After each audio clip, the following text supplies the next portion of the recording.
So that takes me into about December. And in December, I started digging into Ethereum. And I wanted to understand the crypto space at large. Because when somebody tells me, and many people did, don't look at anything else, you're a scammer, you're a shitcoiner, you're a fraud. If I look at something else, that makes me want to look at it. And I started digging into Ethereum. And I realized how incredibly robust an ecosystem it was.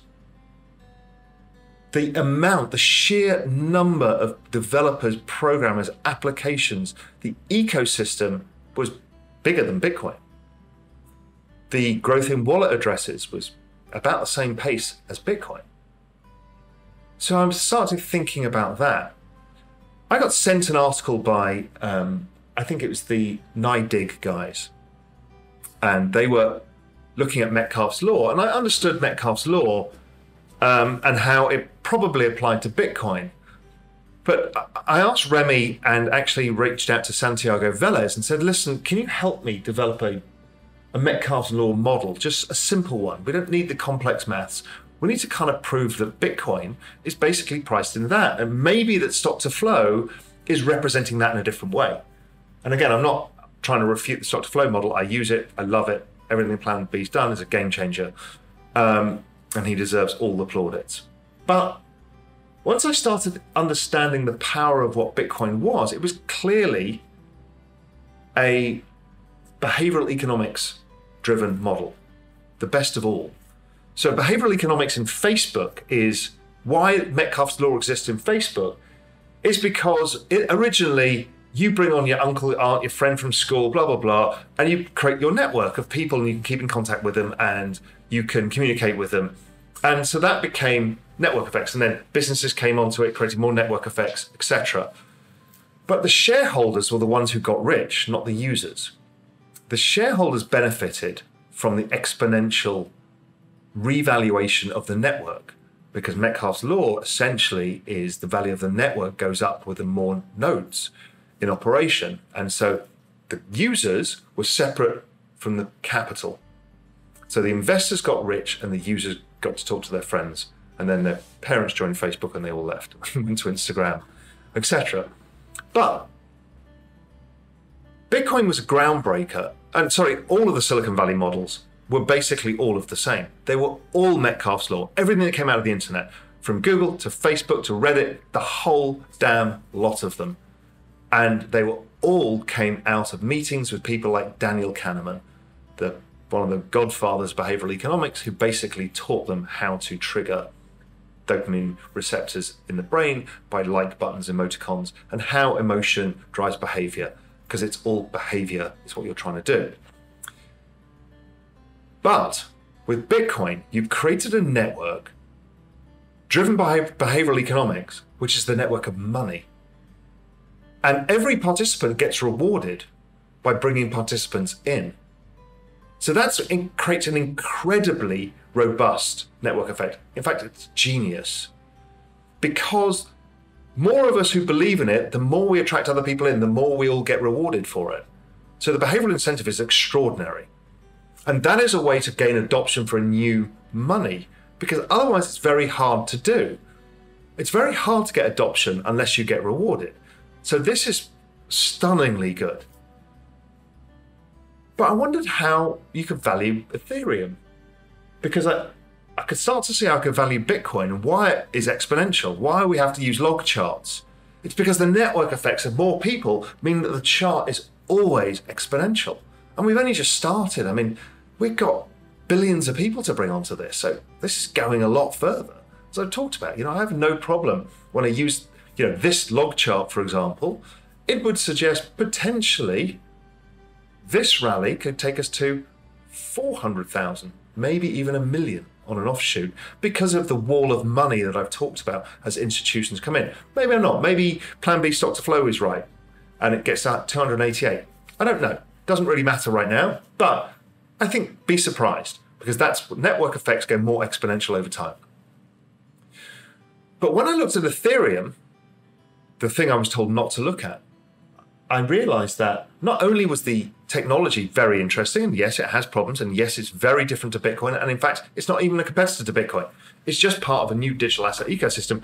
I realized that Ethereum was actually probably the basis of the Internet of Value. And the Internet of Value is something hard to get your head around as well. I'll talk a bit about it later, but basically, anything that you exchange that has value is going to be digitized. And Ethereum is breaking the ground for that. Now, there's the Ethereum 2.0 coming out, which actually hardens it as a platform and lowers the supply and speeds it up and probably cheapens the cost. There are, it is not perfect. Like, Bitcoin is not perfect for certain things. There is a massive ecosystem also being built in layer 2 solutions. And Ethereum has layer 2 solutions too, but it's also able to be changed, which is not Bitcoin, because Bitcoin is this hard, super wonderful asset of money. Ethereum is not that. So this war between Bitcoin and Ethereum is nonsense. They're not even the same thing. So I started to get the Internet of Value, and we started to see the rise of DeFi, and I'll come on to that again. So you could start to see real applications that were getting massive network effects immediately. And then I put Ethereum in the same terms as I looked at the network effects of Bitcoin, which was using essentially number of active wallet addresses. And it's a simplistic way of showing network effects. And what it showed was Metcalfe's law. When I put it against Bitcoin, if you see the chart here, you can see it's basically exhibiting the same traits as Bitcoin in Metcalfe's law, but actually the adoption's earlier and faster. And then when I put the chart of Ethereum against Bitcoin, starting at 5 million wallet addresses to rebase them to a point where network effect starts taking hold, their prices were identical and the chart patterns were identical, but they're about 4 years different. That was like, whoa. So these are being valued exactly the same at different points because it's only the network effect that's valuing them. And that was an incredibly exciting discovery. And I realized that the entire space is driven by network effects only.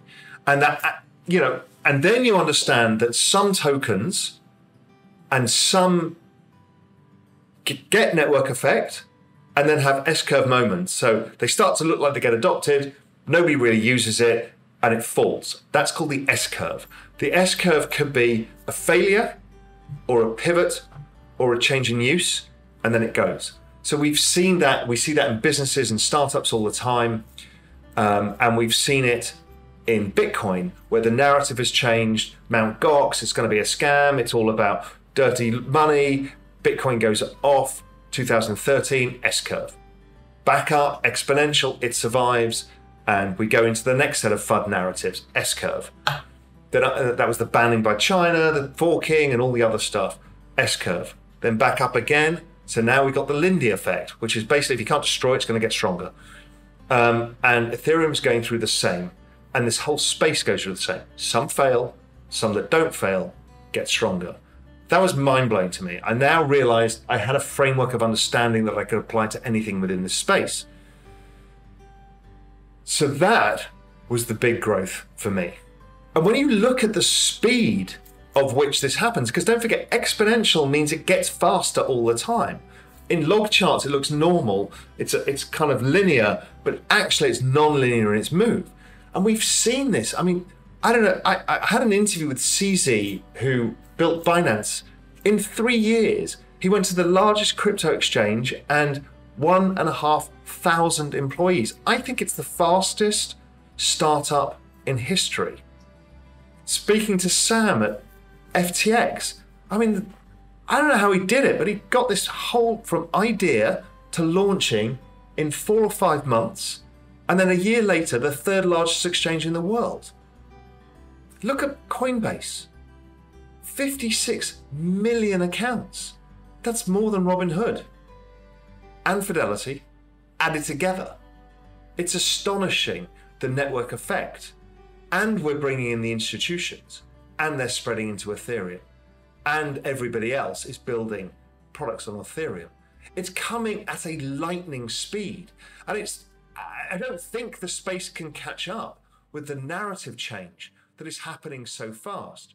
You know, first was the rise of alternative protocols, interoperability, Polkadots, chain links, etc.